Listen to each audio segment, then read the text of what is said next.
आजच्या व्हिडिओमध्ये आपण हे नाचणी व तांदळाचे दुप्पट फुलणारे पळी पापड कसे बनवायचे ते बघणार आहोत। इथं आपण कुठलाही बेकिंग सोडा किंवा पापड खार वापरला नाहीये, तरी पण हे बघा मस्तपैकी असे छान असे फुलणारे पापड तयार झालेले आहेत। तर आता आपण ही रेसिपी बघूया। नमस्कार, मी अदितीज बुक ऑफ रेसिपीजमध्ये तुमचं खूप खूप स्वागत करते। माझं चॅनल पहिल्यांदाच बघत असाल तर नक्की सबस्क्राइब करा।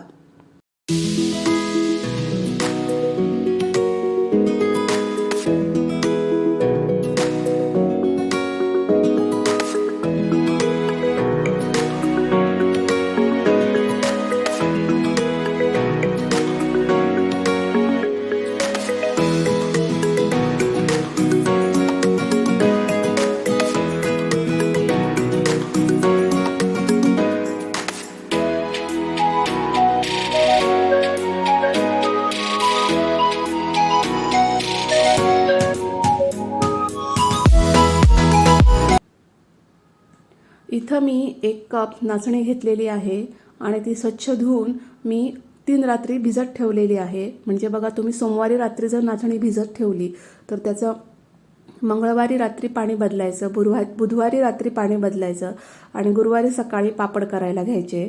तर अशी मी 3 रात्र ही नाचणी भिजवून घेतलेली आहे।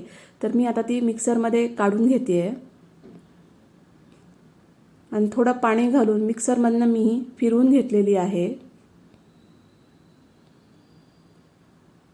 खूप एकदम बारीक अशी पेस्ट नाही करायची, पण थोडीशी अशी हलकी फिरवून घ्यायची, म्हणजे आपली सालं वेगळी होतात आणि आतमधलं जे दूध असतं नाचणीचं तर ते आपल्याला भेटतं। आता मी इथं ही मैद्याची चाळण वापरलेली आहे। तुम्ही याच्याऐवजी एखादा मलमलचा कपडा पण वापरू शकता। तर आता मी याच्यामधून हे नाचणीचे जे हे आहे पीठ आहे तर ते मी गाळून घेणार आहे।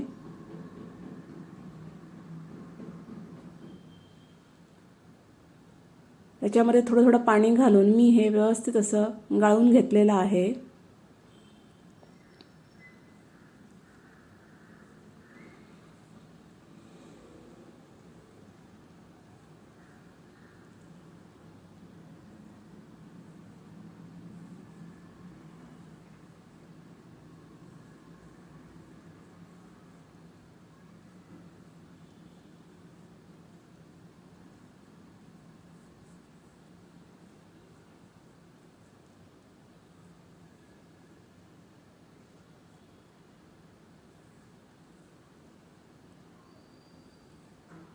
हे बघा, सगळा चोथा जो आहे नाचणीचा तो असा शिल्लक राहिलेला आहे आणि जे नाचणीचं दूध आहे तर ते मी पुन्हा एकदा चाळणीने गाळून घेते। म्हणजे त्याच्यामध्ये अजून जर थोडासा चोथा असेल तर तो सगळं सालं असतील नाचणीची तर ती सगळी निघून जातील। हे बघा,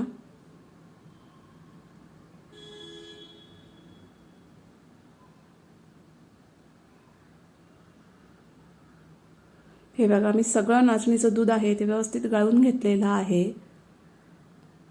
आता हे आहेत तांदूळ, हे पण 1 कप तांदूळ आहेत आणि हे नाचणीप्रमाणेच सेम मी 3 रात्री भिजवून घेतलेले आहेत।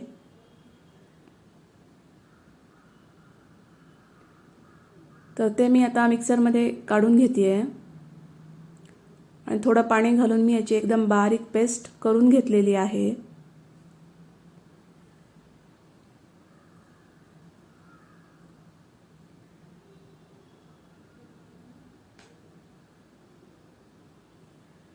हे बघा, एकदम फाईन अशी पेस्ट करून घेतलेली आहे। आता जे नाचणीचं हे दूध आहे तर त्याच्यामध्ये मी हे तांदळाची जी पेस्ट आहे तर ती मी ॲड केलेली आहे आणि व्यवस्थित एकत्र करून घेतलेली आहे।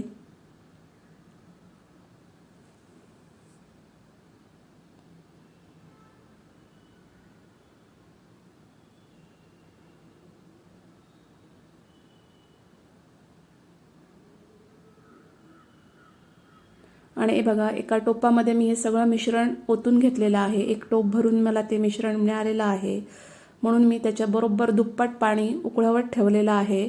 त्याच्यात चवीप्रमाणे मी मीठ घातलेलं आहे। पाण्याला चांगली उकळी येऊ द्यायची।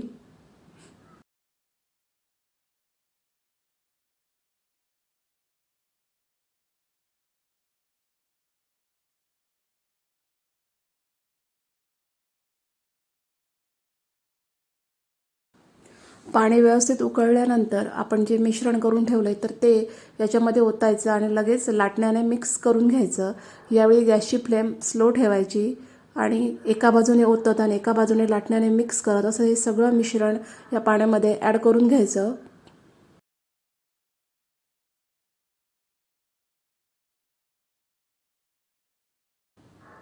आणि लाटण्याने हे सतत ढवळत राहायचं, नाहीतर त्याच्यात गुठळ्या तयार होतील. आता मी ह्याच्यामध्ये 1 चमचा पांढरे तीळ घातलेले आहेत, 1 चमचा जिरं घातलेलं आहे आणि आता मी हे सतत ढवळत राहिलेले आहे. आता थोडी गॅसची फ्लेम हाय करायची आणि हे कंटिन्यू ढवळत राहायचं लाटण्याने.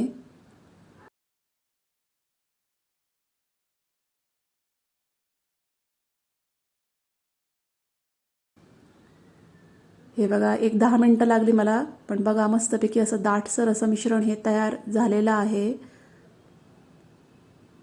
आणि सतत ढवळत राहिल्यामुळे याच्यामध्ये कुठेही गुठळ्या वगैरे तयार झालेल्या नाही आहेत.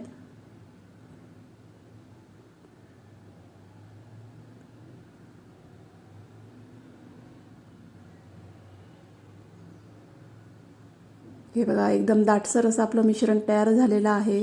तुम्हाला जर मिश्रण हे अगदी खूप दाट वाटत असेल तर त्यात तुम्ही थोडं गरम पाणी घालून हे थोडंसं पातळ करू शकता.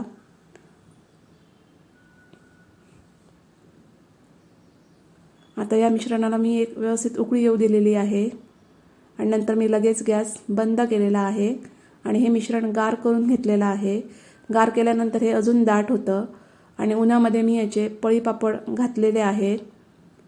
पापड घालताना खूप पातळ नाही पसरवायचा, कारण सुकल्यानंतर तो अजून पातळ होतो. त्यामुळे थोडासा हलका जाडसरच हा पापड पसरवायचा.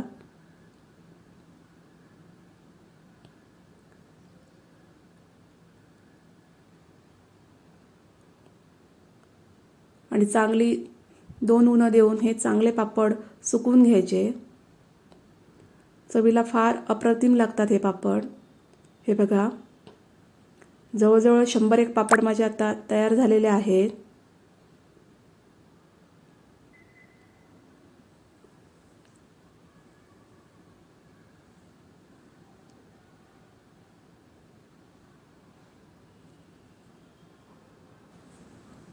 हे बघा वाळवल्यानंतर असे सुंदर असे पापड तयार होतात. तुम्ही बघू शकता. चवीला पण फार अप्रतिम लागतात आणि कुठलाही खाण्याचा सोडा किंवा पापड खार न वापरता आपण हे दुप्पट फुलणारे नाचणी आणि तांदळाचे पळी पापड तयार केलेले आहेत. रेसिपी एकदम सोपी आहे. तुम्ही पण एकदा ही रेसिपी नक्की ट्राय करा. रेसिपी आवडली असेल तर त्याला लाईक करा, शेअर करा, चॅनलला सबस्क्राईब करा. थँक्यू.